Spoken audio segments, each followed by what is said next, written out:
Captain Lee Dongwu stepped off the transport shuttle and onto the metal floor of Nexus 7. The massive space station stretched in all directions, its curved walls disappearing into shadows. Hundreds of aliens moved through the corridors. Some walked on two legs like humans, others crawled on many legs, and some floated in the air. "Stay close," Dongwu told his team. Park Ji-ho, his young aide, nodded and checked his tablet. Lieutenant Commander Kim Hae-won scanned the area with sharp eyes, her hand never far from her weapon. They were here for trade talks. Earth needed rare metals from the outer systems, and the Galactic Council wanted human technology. It should have been simple business, but something felt wrong. As they walked toward the meeting rooms, Dongwu noticed the alien guards. Too many of them. Their eyes followed every human movement. These weren't normal security measures. "Sir," Park Ji-ho whispered, "the Vextar delegation is staring at us." Dongwu glanced at the tall, green-scaled aliens across the corridor. They were talking in low voices, their yellow eyes fixed on the human group. When they saw him looking, they quickly looked away. "Probably nothing," Dongwu said, but his gut told him otherwise. The first day of meetings went badly. The aliens seemed distracted. They kept checking their communication devices and whispering to each other. When Dongwu asked about expanding trade routes to human colonies, the room went silent. "Perhaps," said the lead HiveTech representative, clicking her mandibles, "we should focus on Earth-based trade for now." "Why?" Dongwu asked. "Our outer colonies have excellent mining operations." The aliens exchanged glances. "There have been complications in those areas." Dr. Choi Min-ah, the human team's alien language expert, leaned forward. "What kind of complications?" "Nothing that concerns this meeting," the Vextar ambassador said quickly. That evening, Dongwu found Kim Hae-won in their temporary quarters, frowning at her communication device. "Problems?" he asked. "I can't reach Earth," she said, "or any of the colonies. All channels are blocked." Dongwu felt a chill run down his spine. "Equipment failure?" "No, sir. This is deliberate jamming. Someone doesn't want us talking to home." Meanwhile, engineer Han Soo-jin was having her own problems. The station's computer networks were locked down tight. Every time she tried to access basic information, she hit security walls. "It's like they're hiding something big," she told Dongwu later. The second day was worse. The aliens seemed nervous, jumpy. During a break, Dongwu decided to explore the station. He told his team he needed fresh air, but really he wanted to investigate. The station was huge, with many levels and sections. As he walked through a quieter area, he heard voices coming from a side corridor. He recognized the clicking sounds of HiveTech speech, mixed with the hissing of Vextar language. He moved closer, staying in the shadows. "The young ones are secure," one voice said in basic Galactic. "All facilities report no problems." "Good," another replied. "We cannot have another incident like Mars Colony." Dongwu's blood went cold. Mars Colony was where his friend Commander Oh Jinwoo's family lived. "What incident? How many total?" the first voice asked. 3,217, ages 5 to 16. The conditioning programs are working well." Dongwu had to grip the wall to keep from falling. "Children. They were talking about human children. The parents still think it's educational." "Exchange?" another voice said with what sounded like amusement. "They have no idea their offspring are being properly prepared." Prepared for what? Dongwu thought, but he already feared the answer. He carefully backed away and returned to his quarters. His hands were shaking as he called his team together. "We have a problem," he said. "A big one." He told them what he had heard. The room fell silent.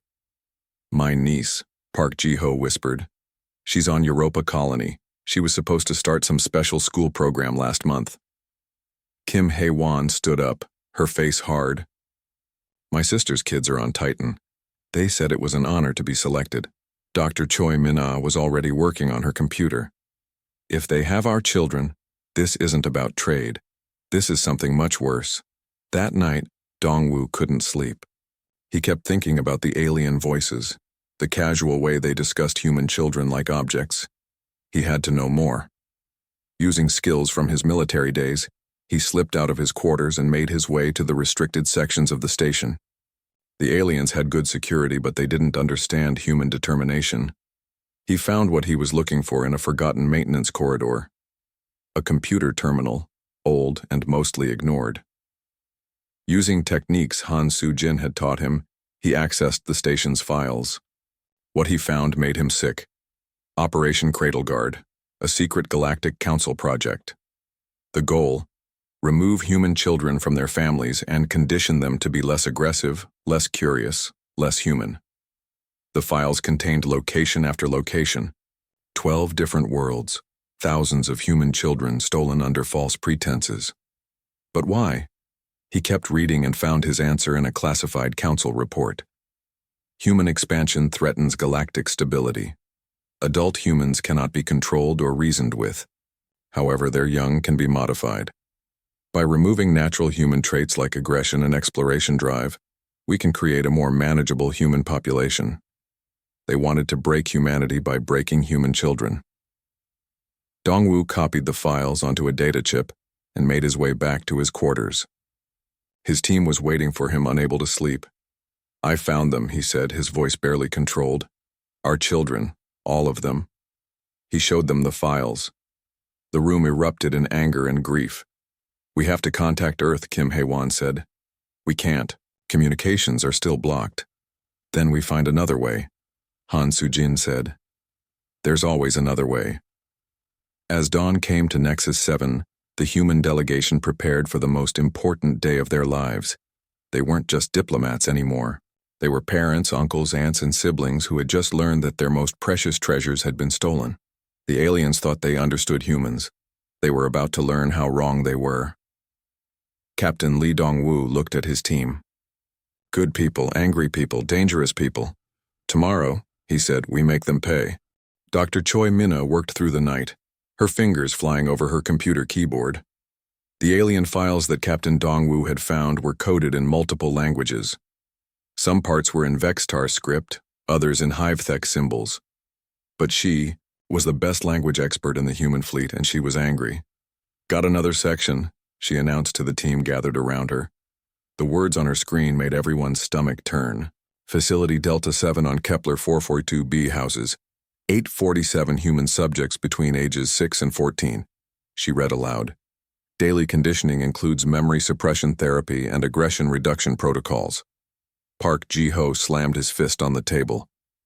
"They're brainwashing them." Engineer Han Soo-jin had been working on her own project.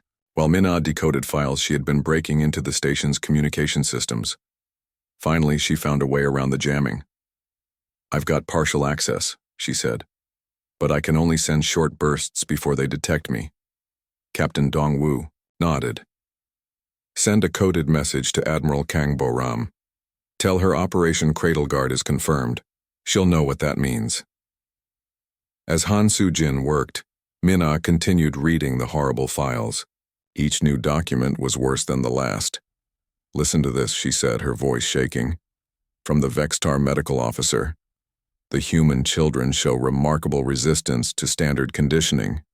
Several subjects continue to ask questions about their families despite memory treatments. Recommend increased dosage of compliance chemicals." Kim Hae-won stood up and paced the small room. Her training as a security officer had taught her to stay calm, but this was different. These were children. "How long have they been doing this?" she asked. "According to these files," Minna replied, "the first children were taken 8 months ago. They started small, just a few dozen from remote colonies. When no one noticed, they got bolder." The files revealed the full scope of the plan. The Galactic Council had been watching humanity for years, studying their expansion across the galaxy. Humans built colonies faster than any other species. They explored dangerous systems that others avoided. They asked too many questions and refused to follow alien rules. "They're scared of us," Dong-woo realized. "They think we're too dangerous to exist as we are." A new file made them all stop talking. It was a psychological report on human children in captivity. Subject 2,847. Human female, age 12. Designation, Su Young. Minna read. Continues to organize resistance among other subjects despite isolation punishment. Has been caught teaching other children to hide food and communicate through wall tapping. Recommend immediate transfer to high-security facility. Park Ji-ho looked up sharply. Su-young, that's Commander Oh Jin-woo's daughter. She lives on Mars Colony. The pieces started falling into place. The aliens hadn't just taken random children. They had targeted the families of military officers, colony leaders, and important scientists. They wanted to break the humans who mattered most. But they had made a mistake. They thought taking the children would make their parents weaker. They didn't understand that it would make them more dangerous than they had ever been. Han Soo-jin's computer beeped. Message sent, she reported. Admiral Kang confirmed receipt. She says the fleet is moving into position. What fleet? Kim Hai-won asked. Dong-woo smiled grimly. The one we've been building for the past year. We suspected something like this might happen eventually. We just didn't know it would be our children. Meanwhile, Pilot Officer Yoon Da-hai had been investigating the empty space lanes around human colonies. Her job was to track shipping routes, but she had noticed something strange. Human merchant ships had been disappearing for months. Sir, she reported to Dong-woo, I've been checking cargo manifests and flight plans. In the past 6 months, 73% of human civilian traffic has simply vanished from the records. Where did it go? He asked. That's just it. The ships exist, but they're not going anywhere. It's like someone told them to stop flying. The truth was becoming clear. The aliens hadn't just taken human children. They had been quietly cutting off human colonies from each other, making it harder for information to spread. Dr. Minna found more evidence in the files. Look at this communication from the Thylorian ambassador to the Council. Are we certain this is necessary? The humans have shown no aggressive intent toward our worlds. The response from the Vextar counselor was chilling. Intent is irrelevant. Their expansion rate and technological advancement make them a future threat. It is better to control them now while we still can. They're not just scared, Dong-woo said. They're jealous. We're growing faster than they are, and they can't stand it. But the worst file was yet to come. Minna's face went white as she read it. Phase 2 of Operation Cradle Guard, she announced. Once the children are properly conditioned, they will be returned to their families. The modified humans will then influence their communities to accept Galactic Council guidance in all matters. Within 2 generations, human independence will end. The room fell silent. They weren't just trying to control human children. They were trying to control all of humanity. Kim Hai-won spoke first. They want to turn our kids into puppets. And use those puppets to control us, Park Ji-ho added. Han Soo-jin's computer chimed again. Another message from the fleet. Admiral Kang says all ships are in position. Human families across 12 star systems are ready. They're just waiting for the signal. Dong-woo looked at his team. These weren't just diplomats and soldiers anymore. They were the parents and relatives of stolen children, and they were furious. But they were also smart. The aliens thought they understood human psychology, but they had made one crucial error. They had studied human warfare and human politics. They had never studied human love. Minna, Dong-woo said, I need you to find the locations of every facility, every single one. Already done, she replied, holding up a data chip. All 12 worlds complete with security layouts and guard rotations. Soo-jin, can you get that information to the fleet? Give me 5 minutes. As his team worked, Dong-woo thought about tomorrow's council meeting. The aliens expected him to continue the trade negotiations, unaware that he knew their secret. They thought they were clever. They were about to learn what happened when you took human children from their families. Signal sent. Han Soo-jin reported. Every human ship in the galaxy now knows where our kids are. Dong-woo checked his watch. In 12 hours, he would stand before the Galactic Council and speak words that would change the galaxy forever. The aliens had made their biggest mistake. They had given humanity a reason to show them what humans were really capable of. The Galactic Council chamber was massive, with seats arranged in circles that rose toward the ceiling like an ancient theater. Representatives from dozens of alien species filled the space, their various forms creating a rainbow of colors and shapes. At the center stood a small platform where speakers addressed the council. Captain Lee Dong-woo walked slowly to that platform, his footsteps echoing in the sudden silence. Every alien eye was on him. They expected him to discuss trade, agreements, and shipping routes. Instead, he was about to declare war. Honored members of the Galactic Council, he began, his voice calm and clear.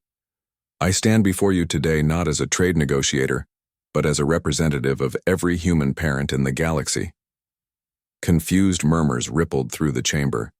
The Fextar delegation shifted nervously in their seats. You took our children, Dong-woo continued, his voice growing harder.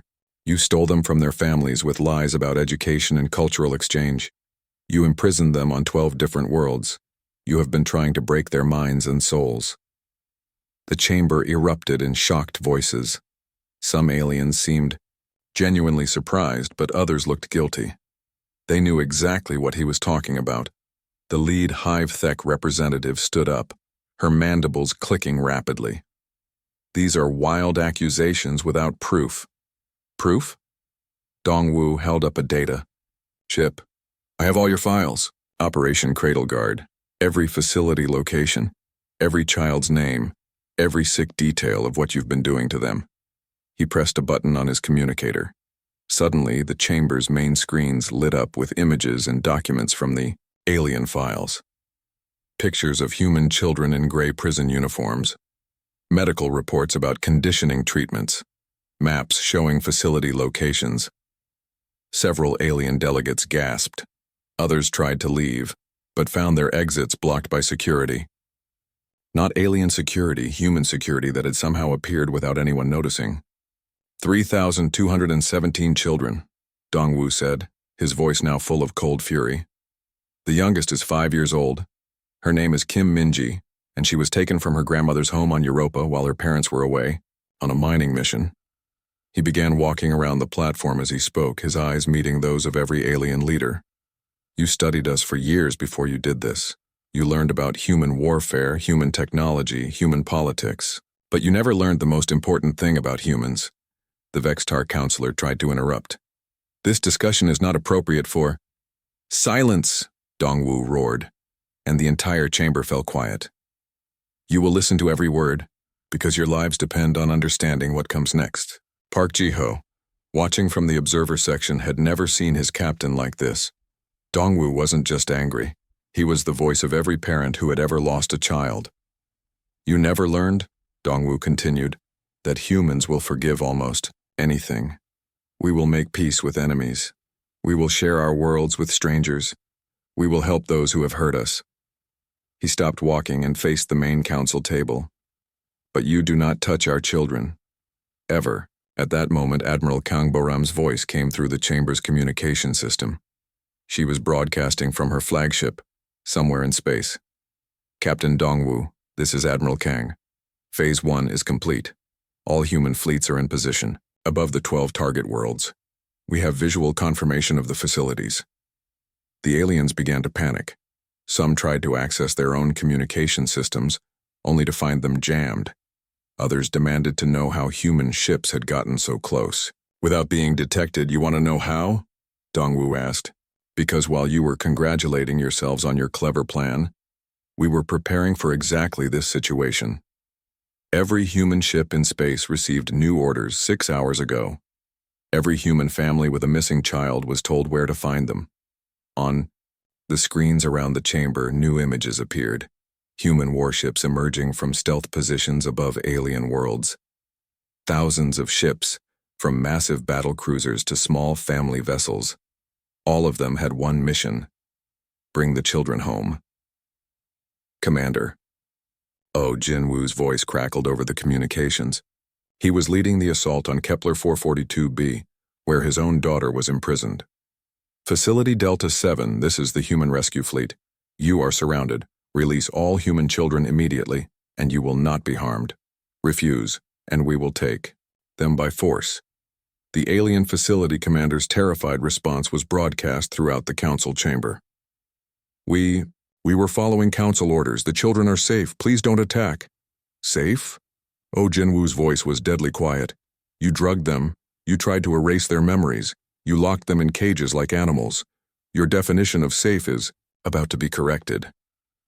Back in the chamber, several alien species began demanding answers from the Vextar and Hive-Thek delegates who had organized Operation Cradle Guard. The Thylorian ambassador stood up, her blue skin pale with shock. Council leader Vexitar, is this true? Did you authorize the imprisonment of children? The Vextar leader tried to explain. It was for galactic stability. Humans reproduce too quickly, expand too aggressively. In 50 years they would dominate. So, you decided to break their children's spirits? The Thylorian shot back. What kind of monsters have we become? More alien species began choosing sides. Some supported the Thylorians in condemning the action. Others argued that humanity was indeed too dangerous to leave unchecked, but their arguments became meaningless when the first rescue reports came.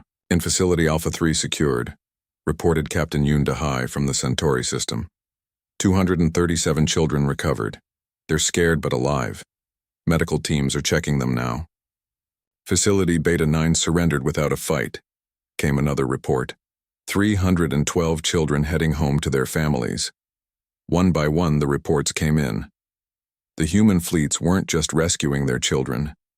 They were documenting everything. Every medical treatment, every psychological manipulation, every attempt to turn human children into something they weren't.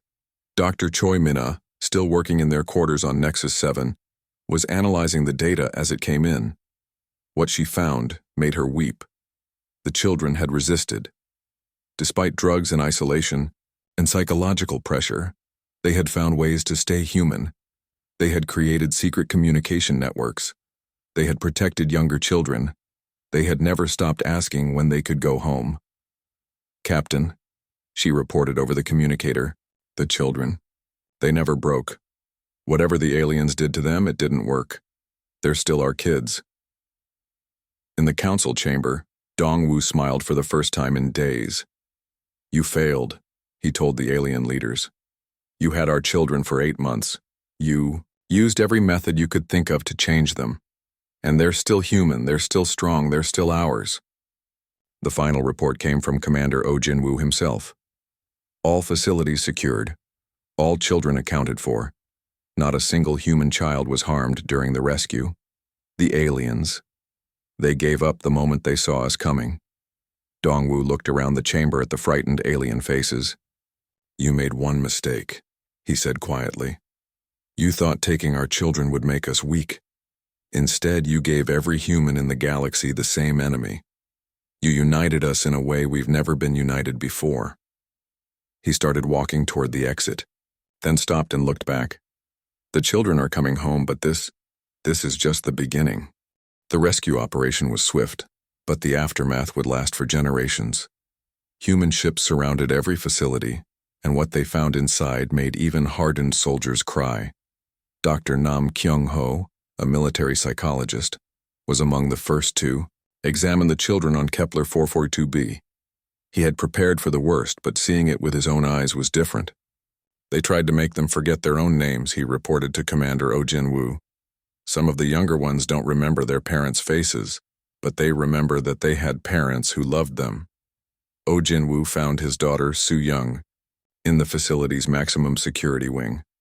At 12 years old, she had spent months in solitary confinement for defiant behavior. When she saw him, she didn't cry or run to him. She stood straight and proud. Dad, she said simply, I knew you'd come. But it was what she said next that made Oh Jinwoo realize the aliens had made an even bigger mistake than anyone imagined. I kept the others strong, Su Young told him. The little ones wanted to give up, but I told them humans don't give up. I told them their families would never stop looking. She led him through the facility, showing him the secret network the children had built. Hidden messages scratched into walls, food caches they had created by saving portions from meals. A communication system using taps and knocks that let children in different cells talk to each other. We were planning to escape next week, she explained. We found weaknesses in their security system. Kim Tae-ho figured out how to override the door locks. Oh Jinwoo stared at his daughter. The aliens had tried to break these children for 8 months, and instead the children had organized themselves into a resistance movement. Colonel Bae Yoon-ji was documenting everything for the War Crimes Tribunal that everyone knew was coming. Her job was to collect evidence, but she found herself discovering something much more important. "Sir," she reported to Captain Dongwoo, "the children weren't just surviving in there. They were thriving. They created their own education system when the aliens tried to limit their learning.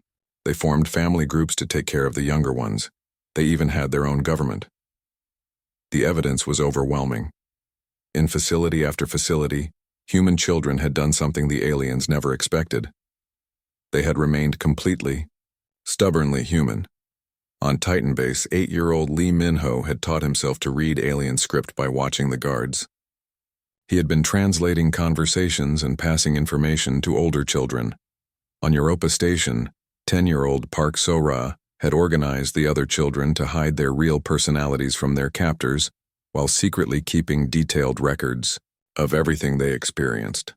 But the most shocking discovery came from the main facility on Proxima Centauri. Kim Tae-ho, the 12-year-old boy who had figured out the door locks, had done something that made the alien commander surrender without a fight. "Tell them," Colonel Bae Yoon-ji said to Tae-ho as she recorded his testimony. The boy looked serious, for someone so young. "We hacked their computer system, not just the doors, everything. We had been monitoring their communications for weeks. We knew about the human fleet before the guards did." "How?" she asked. "They kept saying we were just dumb human children. They never changed their passwords. They talked about secret things right in front of us. They thought we couldn't understand their language, but Min-ho had been teaching us. The aliens had been outmaneuvered by children. Their own prisoners had been spying on them. As news of the rescues spread across the galaxy, something unexpected happened. Other alien species began to speak out against the Galactic Council's actions. The Thylorian ambassador called for emergency sessions. If they could do this to human children, what stops them from doing it to ours? Several smaller species that had been neutral in galactic politics suddenly became very interested in human friendship. They remembered their own expansion periods, their own struggles to find their place in the galaxy. But the Vextar and Hivethek species doubled down on their position. Their leaders claimed that humanity was still too dangerous to be left unchecked. "Look at their response," the Vextar counselor argued in an emergency session. "They mobilized their entire fleet in hours. They surrounded our worlds. This proves we were right to fear them." The Thylorian ambassador stood up, her voice shaking with anger. "They mobilized to rescue their stolen children. What did you expect them to do? Send a polite letter?" As the political battles raged in the council chambers, the real work was happening in medical facilities across human space. The rescued children were being treated for months of psychological manipulation. Dr. Nam Kyung-ho worked day and night with his team, helping the children process what had happened to them. What he found surprised him. They're remarkably resilient, he reported to the human government on Earth. Yes, they're traumatized, yes, they'll need therapy, but they're not broken.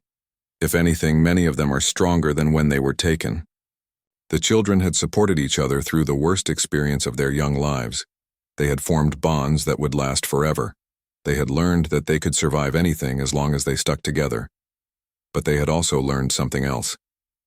They had learned that the galaxy was not the safe place their parents had thought it was. "We need to be ready," young Kim Tae-ho told the adults interviewing him. "They tried this once. Someone might try it again." Engineer Han Soo-jin was working on making sure that could never happen. Her new quantum communication networks would make it impossible for anyone to jam human communications again. Every colony would be connected to Earth in real time. Meanwhile, the evidence Colonel Bae Yoon-ji had collected was being shared with every news service in the galaxy. Images of children in prison uniforms, medical records showing drug treatments, recordings of alien guards discussing problem subjects who refused to be broken. The galaxy saw everything, and many species that had remained neutral began to choose sides. A group of progressive alien species formed a new coalition with humanity. They demanded reforms to the Galactic Council and new laws protecting all children, regardless of species. Other species, frightened by human military power, began making secret deals with the Vextar and HFY factions. The galaxy was splitting into two sides, and at the center of it all were 3,217 human children who had refused to let anyone break their spirits. As the last of the children returned to their families, Captain Dongwu received a message that made him smile. It was from Su Young, Commander. "Oh, Jinwoo's daughter. Thank you for coming to get us," the message said. "We always knew you would. But just so you know, we were going to get ourselves out anyway. We're humans. We don't give up." The galaxy had tried to break human children. Instead, it had created a generation that would never forget what happened to them and would make sure it never happened again. 3 months after the rescue, President Lee So-young stood before the largest gathering in galactic history. Representatives from over 200 species filled the massive assembly hall on Earth. Behind her on the stage sat 50 of the rescued children, including Kim Tae-ho and Oh Soo-young. The children had asked to be there. They wanted the galaxy to see them, not as victims, but as survivors. "Today marks a new beginning," President Lee So-young began, her voice carrying to every corner of the hall and to billions of viewers across the galaxy. Not just for humanity, but for all civilized species. She gestured to the children behind her. These young people endured 8 months of imprisonment. They were drugged, isolated, and subjected to psychological torture, but they never broke. They never forgot who they were. They never stopped believing that their families would find them. The hall was completely silent. Even the alien delegates who had opposed the rescue operation couldn't look away from the children's faces. "But this is not about punishment," the president continued. "This is about making sure that no child of any species ever suffers as these children suffered." She announced the new child protection protocols, laws that would make it illegal for any galactic government to separate children from their families for political reasons. The laws would be enforced by a joint task force of multiple species, with humans and their new allies taking the lead.